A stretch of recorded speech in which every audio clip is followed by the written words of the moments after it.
Welcome back to Yamcha Sessions, guys. Today we interview Cyd, who has his own podcast about food. So it's kind of a mix between us and his podcast. First off, thank you guys for paying patronage to the Patreon. If you guys are interested in supporting the podcast, links are in the description below.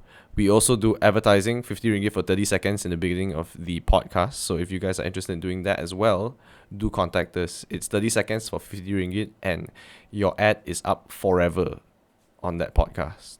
Thirdly, if you want to collaborate with us and if you're a restaurant or a cafe or an event space or wherever and you want to promote that location, we are more than happy to collaborate and do our podcast there. I hope you guys enjoy the podcast. Like if you like the video. If you have something to say, please comment. If you haven't subscribed, please subscribe. I hope you enjoy the podcast.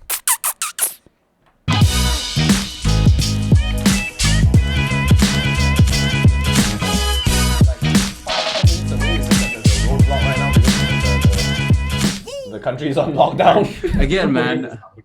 Again, when I contacted, well, I didn't know Jonathan at all. I just know the podcast. And how did I know about that? When I post my own podcast on Instagram, you know, Yeah. and then I would always type in like, oh, hashtag Filipino podcast, hashtag Filipino food, hashtag like Southeast Asia and all that. So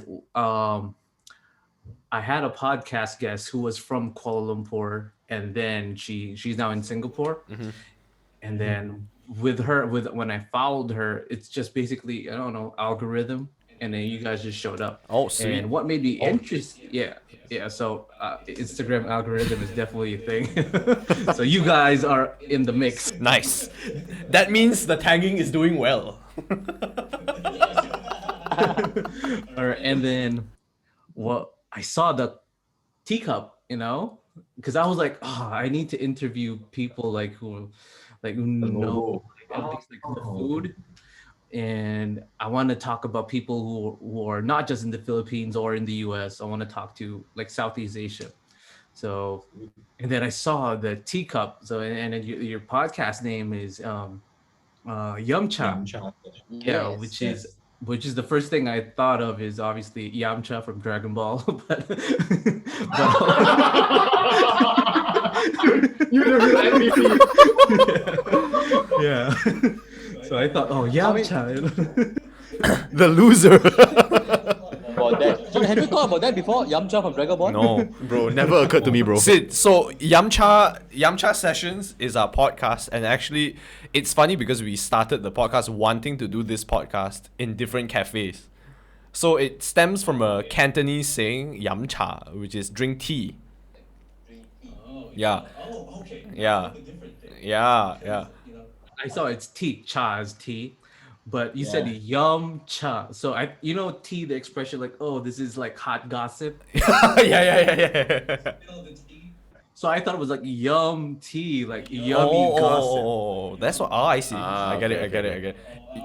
Like, oh, I thought like, oh, the guys like, spilling the beans, I mean, it's a half truth in some sense. Yeah, I mean, it can be if you want it to be, I guess. Yeah, because a Yamcha session would mean a get together of friends or people that you know very well, maybe, right, or family, and then what we would do is they would talk shop over a cup of tea. So you're not completely wrong. And the tea could be tasty too, so it's a double innuendo. Yes. If you think about it, whoa. So our podcast is a bit different. We basically interview whoever, whenever, whatever. It's totally fine, and when there's no guest, we speak to anybody or ourselves. That's it. I mean, when there's no guest, we speak amongst ourselves about relevant or current topics or basically anything else. We even have this question that Saravanan usually asks at the end of the podcast about 2 anime girls you'd want to smash. So you're not completely wrong that it's anime related as well.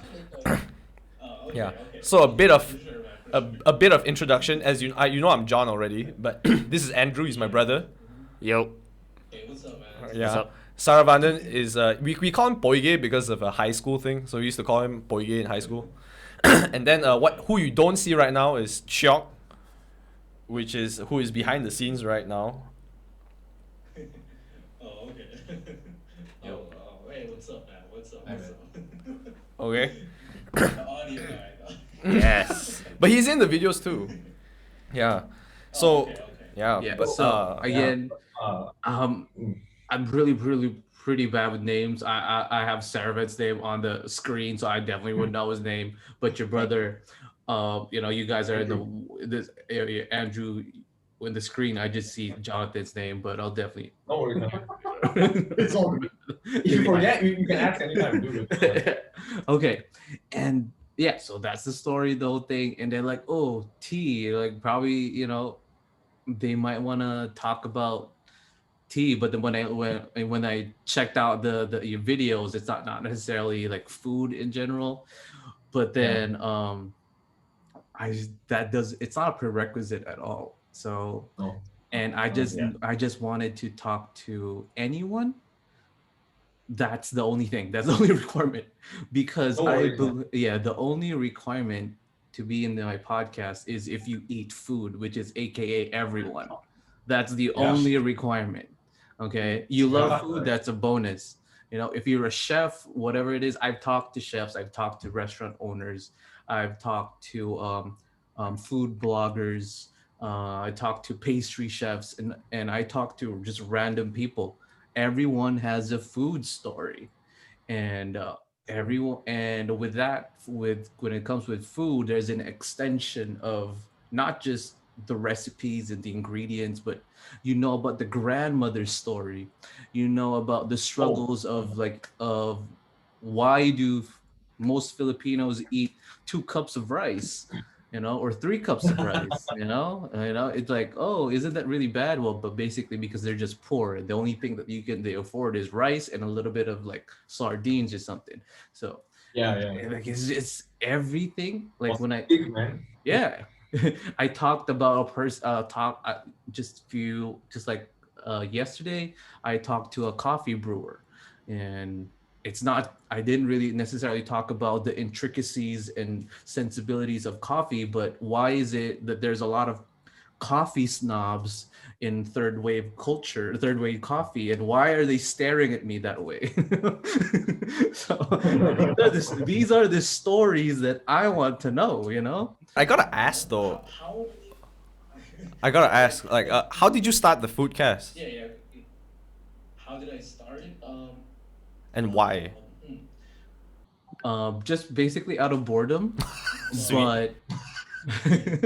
But I did a whole different thing with a group of people, and we did a lot about street culture, about the arts, and because I'm not just a podcaster, I also perform spoken word, I write poetry. That's a whole different side of me, so that's like my focus.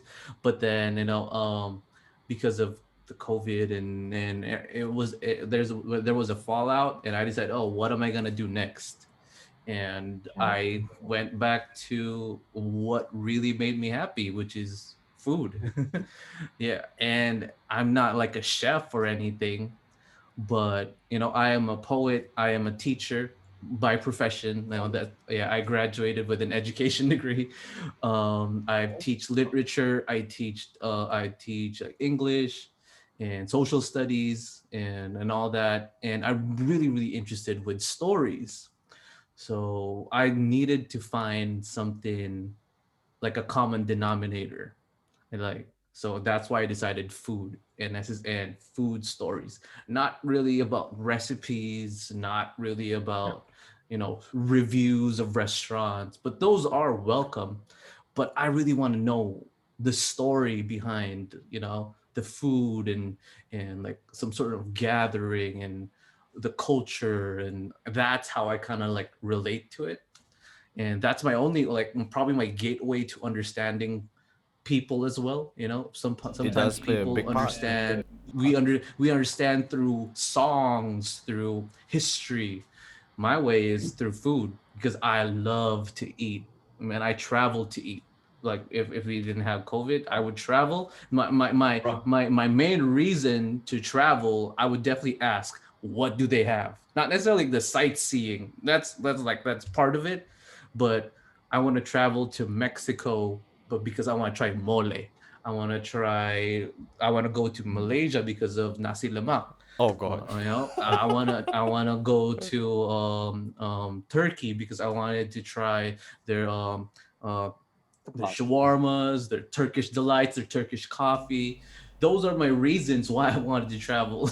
Not necessarily like, Bruh. you know, You and I on the same obvious boat. names, You and I on the same boat. I'm just curious. The girl you interviewed from KL, right?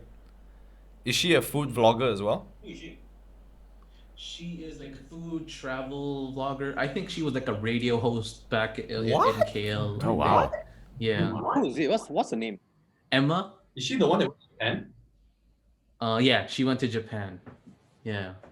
And she said like she was a radio host, you know, but now like she was doing something else with something like a tech startup. Hey, what's up, Emma? yeah. Hey, if you're listening to this, Emma, what's up? You know, hopefully I get to visit you in Singapore. She gave me an introduction to Malaysian food and like she gave me a whole different perspective of it. And I guess I really already talked about it. I want to talk to you guys about that too, but also something else, you know. Oh. And I just want to kick things off with what was your last meal before this podcast? See, that's a terrible. That's a terrible question to ask right now, man. Yeah, dude. Because I don't know, man. Who's gonna go first? Who's gonna go first? We can go with Saravanan. Okay. Oh, I had satay. Bro, great dinner. Yes, I had You know satay. satay? You know, satay is like Chicken satay. chicken Yeah. satay. I had chicken satay, and with the sauce and the rice, the ketupat. That was not my dinner. It's actually my supper. It's on my table. Oh, I actually you're had still gonna eat some later? Yeah, I'm still gonna eat later. I mean, who hates satay? Satay is so good. It's Oh, for I don't know, sure, just, man. that is one of the Malays one of the food I like from Malay people. Satay Definitely. is really good. For sure. Yeah, that was my food. All right, you guys. Barbecue. Andrew. Oh wait, you guys eat the same thing? No, No, we don't. Oh no. Okay, what did you have? Mine is fucking depressing, bro. I had McDonald's. Dude, let me caveat this. Very classy. Let me caveat this by saying that McDonald's in Malaysia is the best fucking McDonald's ever. No So- lah. I think Japan is the best. Aw, dude. I think Japan has the best. Okay, McDonald's. so they obviously localize the menu depending on Yes. local flavors, right? So over here they have legit just fried chicken. like Popeyes. Yeah, so they have like spicy fried chicken, and that's my go-to. Did you eat mom and dad? Yeah, Oh, 10 out of 10, bro. you ordered takeout. What do you guys? What do you have it with rice? Because in the Philippines we have also chicken, but we have chicken and rice and gravy. What do you guys? Is it the same? They do have it. Yeah, they like we actually have like nasi lemak on the menu in McDonald's here, but they also just sell fried chicken, which is what I got. Sid, I just want to point out, right, that I have had McDonald's in the UK, Italy, Switzerland, Okay. Malaysia, Singapore, Japan, Korea, The U.S. and the US. However, I can tell you for fucking fact that Japan has the best McDonald's. What is just Okay. bias? Anything with Japan, John loves lah. Okay, Malaysia's one is so good lah. Come on. The service in McDonald's, right, in Japan, right, is top notch. They greet you. They have service. I thought you just like kind of press. No, the, like, that's the the thing. touch screen. You would think you would think it's such an automated city, right, in Tokyo, but it's I think part and parcel of their culture is also their hospitality.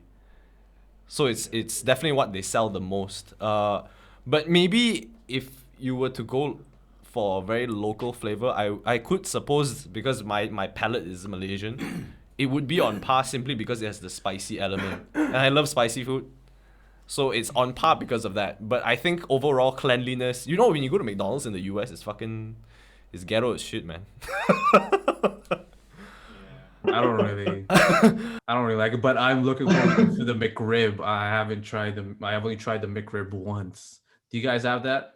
The special McRib? Oh no, is We don't have that. I'm pretty sure we don't have. Well, it's because the McRib is not like it's not a staple. Like it only appears once every year, or like once every 2 or 3 years. We have a Chinese New Year burger in Malaysia. It's called the Prosperity Burger.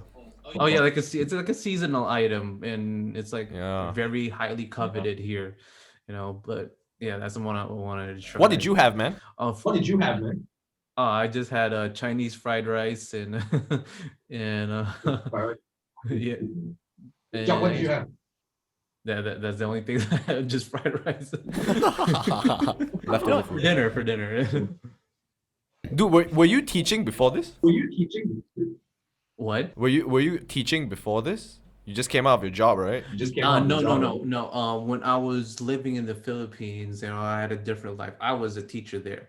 Right now, I have a day job, but I also teach part-time. Oh. Because you know, living in California, though I live in my my parents' house, you know, it's super ridiculously expensive, you know. So two jobs like a prerequisite if you want to survive. if you don't have like a degree from the US or something, I don't know, like if you're not like in a tech or animation or whatever it is, it's if you're like just doing like everyday office job, I guess just from my experience, like it's not enough if you're in California. You know, California It is is pretty tough, man. really, really expensive. You know, unless like you're like a UX designer or something. It's funny you said that. My friend, her name is Stephanie. She also studied in the Bay Area, and she had an art degree and took like 2 years before she could find a job. It's fucked up, man. Yeah. Yeah. But she had to learn programming, and now she's working in Texas. Well, those places they're cheaper to live. Obviously, the wage is different, but it's more like you can survive there. California is like really tough. But well, that's just the reality of it. That's why I'm doing this podcast. Hopefully people would donate and like give me money. Do you have a Patreon? That will be the dream. Do you have a Patreon? Yeah. Oh no. I don't have it yet. I don't have OnlyFans? I don't have yet. Maybe if times get tough, yeah. I don't have some sort of premium to give. Like, if they think like, oh, I'm gonna give a Patreon, what exclusive deal should I give? I don't have. We have a Patreon, but there's no exclusivity in any of it. Yeah. I feel It's just if you love us. Yeah. You should consider. We started late, man. I feel like we should have done this a lot earlier for Patreon, and we do have a few generous viewers who do contribute to the podcast. Yeah, they funded this entire studio, man. I'll think about it. I'll think about it. Maybe I could do a Q&A or like an intimate talk or something. That's basically OnlyFans, bro. That's a different thing. Oh, okay. But You try a lot of foods before, right? So among all the foods you have tried and everything, what's that one food that you really feel very attached to or really give you a very good memory? I mean, it's a lot, but obviously I would probably not include Filipino food because there's a lot of memories attached to it. But top of my head, dim sum. Dim sum. Dim sum. Mm-hmm. For sure. Exactly. And when I say dim sum, there's like because there's a lot of Chinese immigrants in the Philippines, and to the point that they have you have Chinese American food. There's also like Chinese Filipino food, and there's also like Chinese Filipino dim sum. That specific kind of dim sum, because we kind of like owned it. We have a lot of food, Filipino food that definitely came from the Chinese. We have siomai, which is shumai. Yes. But we call it siomai. We have siopao. We have pancit. Sounds Chinese, all right. Yeah. Yeah, and these are all just Chinese. But when I say Chinese Filipino, it's a different take on it. You know, it's a different yeah. So You know what goes into the show, man? what? Do you know what goes into the shou mai? Because in siu mai, they have pork and prawn wrapped in a yeah. So is it any different, or is it just pure pork, or? Pure pork or? If it's Filipino, it's just pork. But if it's like yeah, but in other like high end places, you know, it's prawns, shrimp, and pork. Yeah, so just the top of my head. But that, you know, thanks for asking me that question, because when I talked with Emma, and one thing that's bothering me, I guess, is we guys live, you know, we're in the Southeast Asian region, and I've been to Bali, I've been to Indonesia, and I've definitely researched a lot of places in Southeast Asia, like Thailand, Singapore, Malaysia included, you know, and all those other, you know, other countries. I can definitely say that our palate is different, and even the food itself is very. If you think of Filipino food, it's really more on Spanish than Malay at all. Right. But and that, I think that in a way makes it super duper unique, but that also differs to our, like, you know, the neighboring regions. You guys, when you think of Indonesia and other Southeast Asian countries, you guys have like have some sort of similar or palette, similar dishes, and like, and then the Philippines is just like the odd man out. Like, oh, we have, I don't know, like nasi lemak and other dishes, and then we have lechon, menudo, adobo. these are all Adobo. I've had halo halo, Yeah, hello, hello. Halo Halo is basically ice kacang though. but with taro ice cream, which is the it's shit. like- yeah, that's And the they have shit. coconut inside, and they have like peeled coconut. There's a ice cream place in San Francisco called Norman's Ice Cream, and they had halo halo. It's incredible. and even satay. You know, we have satay, but it's more in the lower region of the Philippines, which is a Muslim population, which is definitely near Borneo. Mm-hmm. Which is Borneo is Malaysia, right? Correct me if I'm wrong. Is it? Borneo. Yeah, yeah, Yeah. yeah. So they have like in that region, like it's heavily influenced to like the Malay culture and all that one, and we're just like definitely just odd. We're different, you know. And again, like it makes it really interesting. But one thing is for sure, when I think of Southeast Asia, I definitely, if I could live in any other place, you know, if I could Don't pick, say Singapore. um, Don't say Singapore, I would. please. No. When I Don't think say of Singapore, when I think of Vietnam, when I think of, you know, Indonesia, the Philippines, I would Thailand. again like Thailand, and you know, again, no joke, I would say Kuala Lumpur, and I've never been to Kuala Lumpur. And I'm not just saying it because of you guys. You can revisit my other podcast. We trust you, dude. We mentioned- trust you.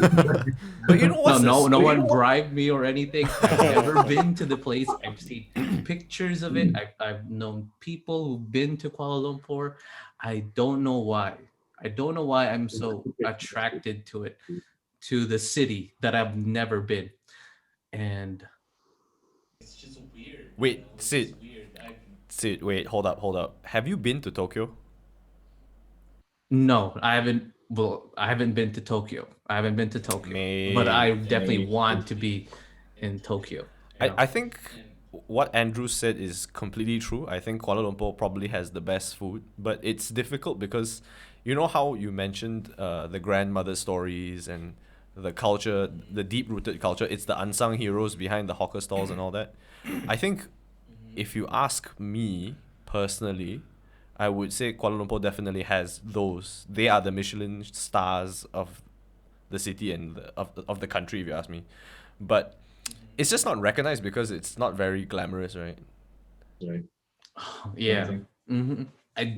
I agree to some aspect, but when we think of Southeast Asia in general, I don't think anyone like outside Southeast Asia would recognize it in, as a whole. Like if you think of when you think white people would say, "Oh, Malaysia," they'd probably name one or two dishes. When you think of the Philippines, they can only name one or two places. So I think that's like a general sentiment to all of Southeast Asia. Maybe not in like Thai, like even Thailand. I asked like people, do what Thai food do you guys know? Oh, green curry, red curry. Pad So Thai? you're just gonna name colors of the curry. Dude, there's Pad Thai, Pad Kai Krao. Pad Thai. Yeah, Pad Thai. Yeah, like they were like pad Thai, like that's it, like that's the only thing that they know, or like mango sticky rice. Oh yeah, man, dude. Mango sticky rice is fucking good, man. I actually wager Bangkok's a lot better as well. Other than that, I think no one would definitely know about like the culture, the food, if they're not a foodie, if not like they're foodie, like, but I can't, yeah, even if people would say like Philippines, we have a lot of relationships with the West, because we were colonized by the Spaniards, by the US. A lot of people just really fucked us over for 300 plus years, and But we were raped by many. We were colonized by the Portuguese, the Dutch, the British, The Japanese. the Japanese. Yeah. Japanese. Yep. Chinese got it. I mean, technically, I'm here right now. Yeah. It was just rape all the way though. Yeah. Malaysia is a bit unique though, because if you go, like if you're in Kuala Lumpur, I think it's very multicultural, but if you go towards the south, like in Malacca, I don't know whether you've heard of Malacca. Have you heard of Malacca? Yeah. Yeah, I heard it yeah. because of my. Yeah, the previous, yeah. They have very Portuguese, heavy Portuguese influences there. But if you go north, it's very weird because in the border, Chinese. no, it's actually quite Thai. It's actually quite Thai. maybe Yeah, it's quite and maybe Thai. that's the thing why I really kind of resonate to it. It's like when you think of US, we have Hispanics, blacks, whites, Asians, but we think of Malaysia and maybe including Singapore, it's also kind of like that, but we have the Malays, Chinese, Indians, and it's Baba Nyonya, all this random. it's just like that. And maybe that's really interesting for me, because when you think of Filipinos, it's just we have Filipinos and then mestizos, which is just like Spanish Filipino, and then Oh. yeah, I didn't know that. yes, Spanish Filipinos, which is because obviously these are not the not rich Spaniards who decided to live in the Philippines, and they just married a Filipino, and then we have Spanish Chinese. Oh, sorry, Spanish Chinese is mestizo, and then Spanish Filipino is, I forgot the term, and that's it. And we all kind of look like, and then you got this, and this is Spanish Filipino Chinese look. Oh, dude, are you mixed Chinese as well? Huh? Are you mixed Chinese as well? Oh yeah. Yeah, but Chinese name? Yeah, I actually have, but it's Cyd, which I don't know why the Chinese teacher just gave it to me. Nice. I wrote Chinese and all that, but it's like because of this decades of colonization, trading, and etc. You have that, but Malaysia is, I just think it's different because you can still see the differences and the meshes of culture. When you think of Filipino, it's just it's the same. There is Chinese communities, there is there's like the Spanish communities, but it's not really a community, because when you think of Spanish descent, they're the rich people in the Philippines, like they're the tycoons. They're the, like, whenever you think of like a Spanish name of Zobel or something like that, you think of millionaires and etc. And when you think of like the ongs or the yaps or these are Chinese businessmen or really super rich. You don't get to see Chinese families in like hawker stalls per se, like you guys like you're doing. You don't see that. You don't get to see like you get to see the entity of it, which is restaurants and etc. But you don't get to see like Chinese people like in the streets, serving and helping and giving out like food. You don't see Spanish descent people sharing their Spanish cuisine. You don't see that. You just see Filipinos, which is sad. Do you think it's sad? The span.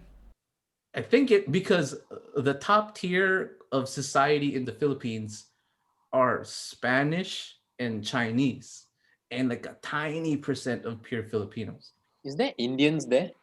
There are Indians, but there's like, it's not like it's recent, more of recent.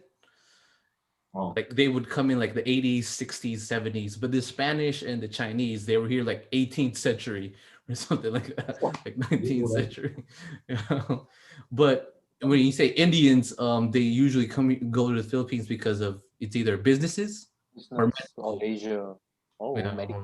med school, like that's their thing. And yeah, like it just I think it's sad. Why is it like the poorest of the poor are usually most of it comprises of Filipinos, and then the rich people are like Spanish descent, Chinese descent, and there's still Filipino at the very end of the day, but you would see the effects of colonization. You would see the effects of the like centuries ago. The rich people centuries ago are still the rich people right now. Which is cool. That's good for them, not for us.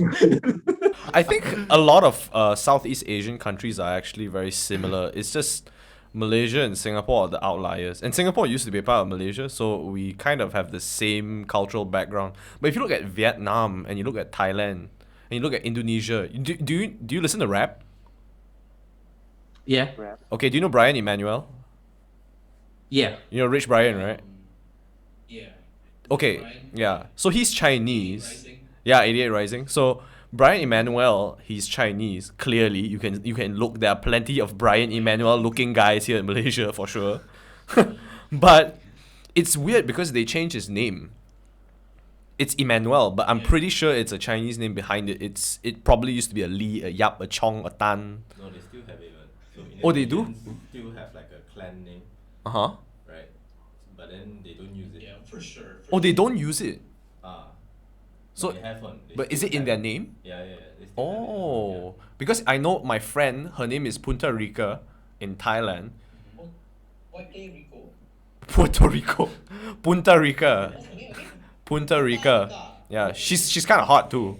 But she's Chinese for sure. But I think a lot of these other Asian countries, they have this implementation of like making you one race to avoid racism. If that makes any sense. You know what I'm saying? You're following, right? That happened also in the Philippines. See? Yeah, we have like Filipino Filipino names like I don't know, Sulaiman or what else? I don't know, like Paloma? see Arambulo or no, that's Spanish. Santiago? No, that's Spanish. But basically, we have a lot of Filipino names that are really, really Malay kind of influenced. But because the Spaniards, they couldn't understand the names, there was like a directory, and you have to pick a Spanish name. So they forced us to change it, and you have to pick a Santos, a Santiago, a Santa Ana, a Lopez. Barbara. Yeah, and we had to change it. We have because of tax purposes. Like what the heck is a Sulaiman? Like we don't know this name, so because we need to tax you, we need to kind of give you Spanish names, and that also happened to Chinese and to other immigrants. That's why there's a weird Chinese, like they're Chinese in a way, but I don't think you would agree. For example, like the Yap, that's Chinese, but there's mixed names like Cojuangco. Cojuangco is a Chinese name, but they made it Spanish. I think it's from Co, and then they made it Cojuangco. Oh, Yeah. Like Chu then becomes like Chongqiao or something like that. And there's like damn, man. Go becomes Gokongwei. Maybe because again, like yeah, again, I'm just like, I need to stop the recording because we have less than a minute. We're gonna play it one more time. Okay. Sure. All right. Okay, I'm gonna exit it. I'm gonna record it again. Okay. All right. Hold on. Okay. Okay. Oh, that's so interesting, man.